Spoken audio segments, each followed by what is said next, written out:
takes us into Urban Decay. We have a crazy Urban Decay section this week. I'll play that first. That's actually a good transition because that is Urban Decay as well. It's right on the edge. American societal decay. That's why I put it right at the end of right at the end of Cringe, right at the beginning of Urban. Well done. It's all, hey, this is no accident, guys. There's a lot of preparation that goes into this. Ain't no hobby, fellas. Yeah. All right. Real talk. What do you want? The LA Hood Life post, the guy who, the business owner who has to deal with the guy shitting on his front stoop every day. So the Urban Decay theme this week is people taking matters into their own hands. In Sherman Oaks, California. You think I'm playing when I say you gotta die? You really gotta die. You gotta die. The homelessness crisis. You gotta get your half-naked ass out of my restaurant right now. Has business owners closing up shops and employees fearing for their safety. They come in, tweaking out and things of that nature. So, you never know what you're gonna get here on patrol. They've dealt with fires caused by the unhoused, aggression on a daily basis. I found another woman's head in the flag there. I fear for my staff. I fear for my guests. I don't know from one day to another what's going to happen. Like this man who openly defecates on Ventura Boulevard, and on this day tosses a bag of his bodily waste onto business owner Paul Scrivano's SUV. Every single day, every single morning, I'm wiping that off my property before I have to do business. Sir, why are you throwing feces at people? Who? You threw feces at this gentleman. This guy has to understand. I'm half paralyzed. I'm blind. I have no card for 9 years. We offer to help the man with services for the homeless, but... Sir, do you need help? The city is offering help. Every day is like The other guy needs help. He needs help. Yeah, he needs help cleaning off all the shit from everywhere every day. Imagine having to deal with that. Like, why wouldn't that guy just take his business elsewhere, anywhere else in the country? Yeah, well, he's sunk cost. He's hoping things will get better a little bit, right? Yeah, he's pretty stuck. Yeah, and so that's the funny thing is these people, like, police don't do anything, right? Fire department, social services, it's kind of like up to the bum. Yeah. He's like, no, I don't need help. This guy needs help, and it's like that'll be the cycle forever. So he's not off the street. He's not exactly, and so like, who's gonna really stop it? That's the question of the day. That's kind of the common theme. And right? we have in all these clips in Urban Decay this week, people are taking matters into their own hands. This next clip, the porter potty flip. Speaking of which, actually, you said the crux. You said the crux of the issue. When? Last week, you said crux, and you said crutch instead of the crux of the issue. So would you apologize into the camera? I'm sorry. Okay. All right, porta potty shit. See, I have no problem if I made a mistake. You also said systematic racism at the beginning. I do that as a bit. Okay. I just want it on the record. He does that as a bit. Systemic or systematic, I don't know the difference between the words. I think it's just funny to say it however it comes out. And then people want to give you a comment and say, oh, it's systemic, not systematic. That helps the algo. And I think it's a bad bit because it blurs the line so much that it's like, does he really not know? Like, so what's systematic and systemic? Systematic means like it's part of a machine, and systemic means it's buried in within the system. Yeah, like it's the I don't same know. thing. Let's not get into semantics, but there is a right and a wrong. Semantics is what it is. Yeah. This next clip is more people taking matters into their own hands. This homeless guy was stealing people's Amazon packages, and look what they did to him. Before we play it, we don't condone any of this behavior. We're not going to encourage people to take matters into their own hands. This is just some people who did and what happened. Yeah, I don't condone it, but it wouldn't have made the show if they... It's like the ridiculousness situation. Don't send us any clips, but we're going to show them. But if they're really good, hit up a producer. Exactly. All right. This is what we do to porch pirates, the good old-fashioned shit. So they put him in there. Doing both of them? He can do the green one. So they pretend they're making him clean it. Close that door, man. They're like, do it, and close that door. Close that door, man. Like, this is like sad. But he stole stuff. This was an innocent person. It would be way worse. You hear him go, oh my God. Horrible. It starts leaking out. It's disgusting. Oh, it's like the worst thing you could do to somebody. That guy will also never steal an Amazon package from that neighborhood again. And here, I'm going to skip forward to him getting out. Here's him getting out. Man, don't steal no more packages from around here, man. Oh, my God. Oh, that's actually disgusting. You know what? That would set me back a long time. Well, you wouldn't get caught. You wouldn't be stealing packages. You're a contributing member of society. You're not a scumbag. I have my packages stolen. Yeah, exactly. So I love that street justice. It's like, and it's kind of like a thing where, no, we don't need court costs. We don't need, an officer and a witness stand and a this and a that. We just need a couple people who care enough to do something. Yeah. It's very true. Well, that guy learned a lesson. Next, in New Orleans, because there's no police here, and if you call the cops, they don't come, and there's just no cops, they're now using civilians to patrol and solve crimes. They're asking for people to sign up, volunteers, to kind of just like watch areas. And there's some corny jobs like, answer tourist questions and hand out pamphlets and stuff. And then there's others that are just like patrol watch. Yeah. Where you kind of like observe and report, like you're Seth Rogen in that movie. Yeah. Richard Rapboy has the Nextdoor app. Mm-hmm. Check out this post from the Nextdoor app. Yeah, and we'll blur this guy's face, but it says, man, average height, dark complexion, wearing black shirt and shorts, known to have stabbed 2 people last Friday night on Toulouse, has struck again, stabbing someone on Barracks this morning. Barracks, whatever. I don't know the street names here. He has gold upper teeth and fled the scene in a dark domestic SUV. Keep your head on a swivel. And then one of the comments below said he also has gold teeth, like a whole row of gold teeth. Dark complexion and gold teeth. Black shirt, shorts, things he can change probably tomorrow if he's out on a stabbing spree again. We're not talking bike thief here. We're not talking package thief. We're talking about a guy randomly stabbing people, and this corny-ass person on Nextdoor won't even tell us what he was. Dark complexion. I don't know. Teeth. From the Mediterranean? Yeah. Olive skin?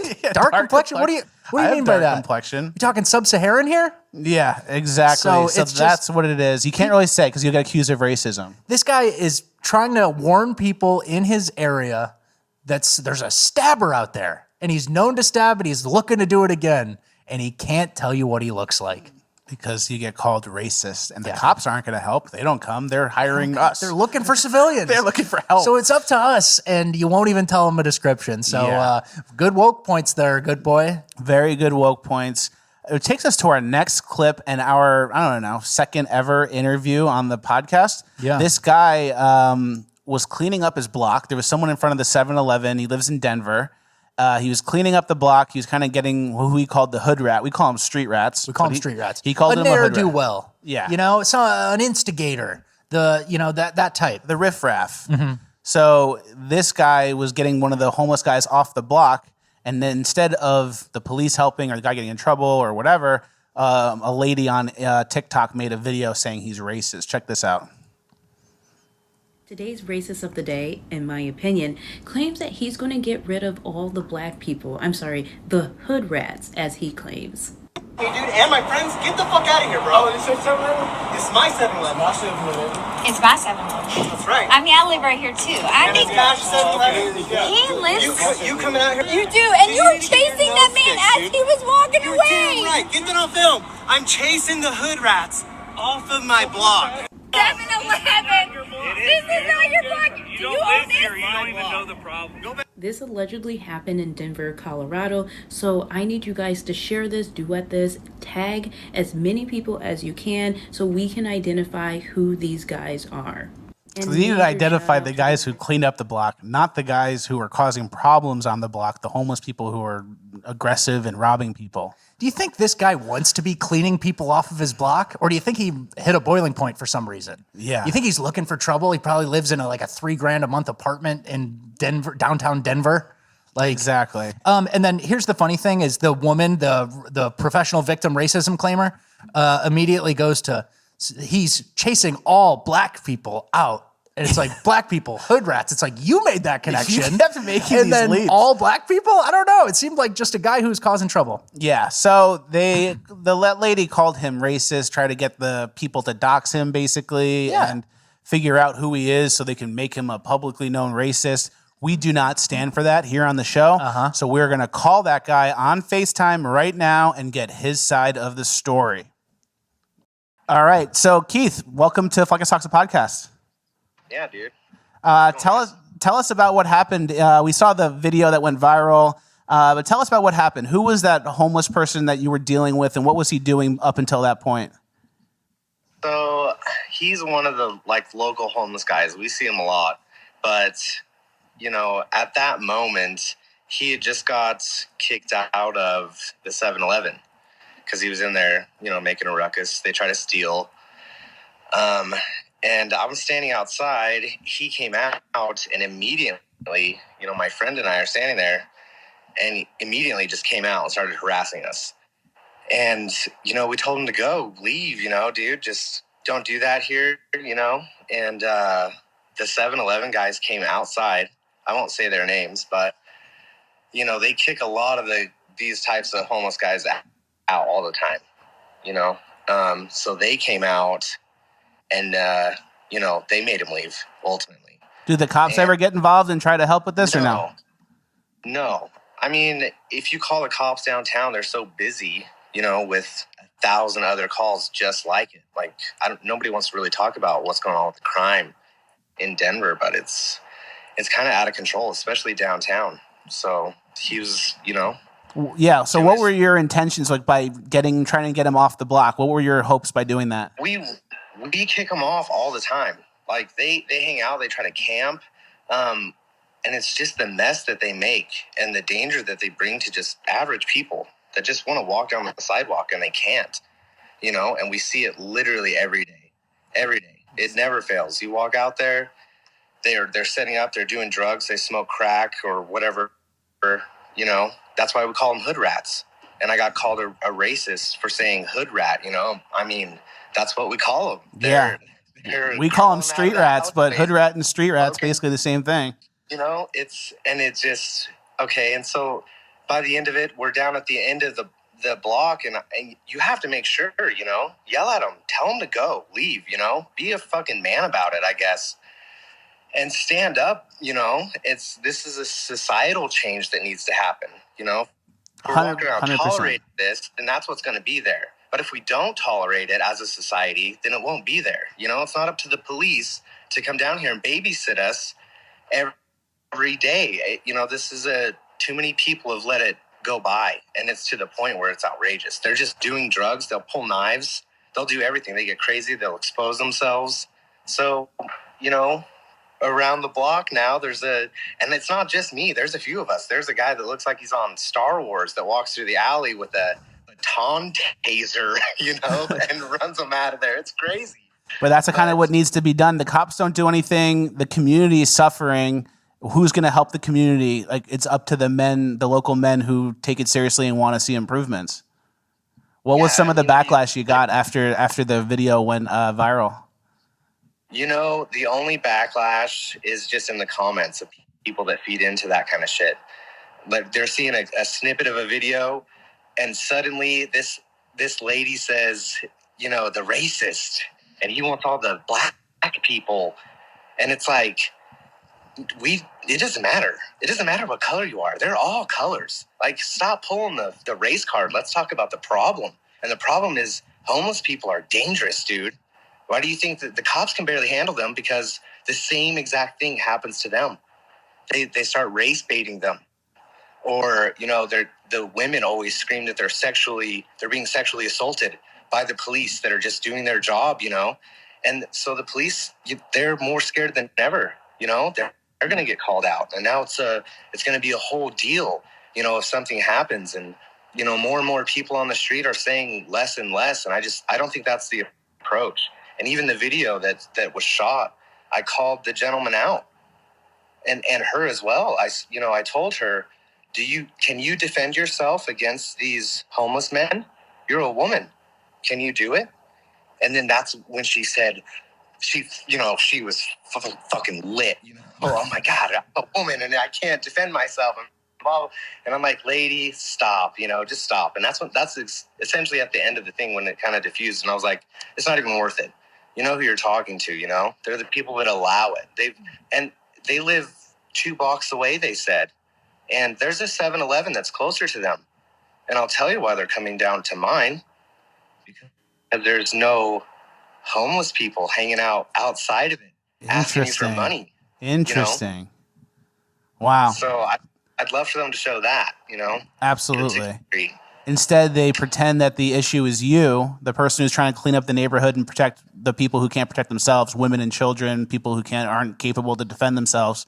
And now you're the problem and needs to go viral because there's racism or whatever. Yes. It's so brutal. They completely, and I'm not asking for any type of glory. I don't care. I'm just living my life. I'm just an average dude, you know? Just don't shit on the sidewalk in my front door. Is that too much to ask? Don't shit on the sidewalk, you know? Don't get aggressive with people. You know, don't expose yourself. And the real Denver, and it is a beautiful city, but the real Denver at its core down here, post-pandemic, is ugly. It really is. And you live in downtown, so I'm sure your rent is high, thousands of dollars, I'm sure. Yeah. And this is what you have to deal with. We live down here. And every day, we deal with this. So I don't know. I feel like it's totally wrong for somebody to post like that and turn it into something it absolutely wasn't. And then the lady that originally posted the video, she posted another video saying that she literally had no idea what was going on. She's like, I just started filming. But I'm like, and you left out the part where if this was racially charged, the two gentlemen that work at 7-Eleven are both black. It's like... We know them. We see them every day, you know? And they're on your side. We know these people. Absolutely. I'm not going to go in there, especially if the people are starting something inside of the store. They'll start, like, a dude probably 3 weeks ago went in there and took a full soda and threw it at a lady. And you're like, okay. And you look around... And instead of people helping out or like doing something, they're holding their phone. And they're just like, well, I'm making a video. And I'm like, do something about this. Grab him. You know, wake the people up. Like, wake up. You know, what if it was your mom? If your mom was that lady, you know, like you would be all over that guy. You would be attacking 100%. him. You don't pull your phone out. Do something. I don't want to fall into that like cliche be a man thing, but hey, dude, be a man's good advice these days. 100%. Be a man, you know? And so Absolutely. I don't know. Just I feel pretty rotten about the whole thing. I watch you guys a lot all the time, and I'm like, these guys are just too logical. It's too much for them. They can't handle it. So I knew what to do. Yeah, well, I'm glad we got you on the show. I'm glad we heard your side of it. We stand with you. We need more people these days to be a man for sure. We're going to send you a base mug. If you text me or DM me your address, we'll send you a base mug and a shirt. Nice, dude. Cool. I love it, man. Awesome. Thanks for having me. Thank you for your time, Keith. We appreciate it. Yeah. Be good. So there you have it. There's our boy Keith holding it down. Be a man is his advice. Be a man. Sometimes you push a man too far. Yeah, and he also told us that the person recording him, trying to expose him for being racist or whatever, she was with her husband, and he was like, dude, you're able to walk to the store that I keep the block clean around because of me. Your husband doesn't do shit. Yeah. He's kind of a pussy. Beta. So thank you, Keith. We're sending you a base mug, and everyone else kind of take note. That's the kind of podcast viewers we have. He's a great guy. He's holding it down. The police aren't helping. The police, if they do deal with these homeless people, they release them right back on the street. So if the police aren't going to protect you, you kind of need to appropriately take matters into your own hands, which is what we've seen this week in Urban Decay.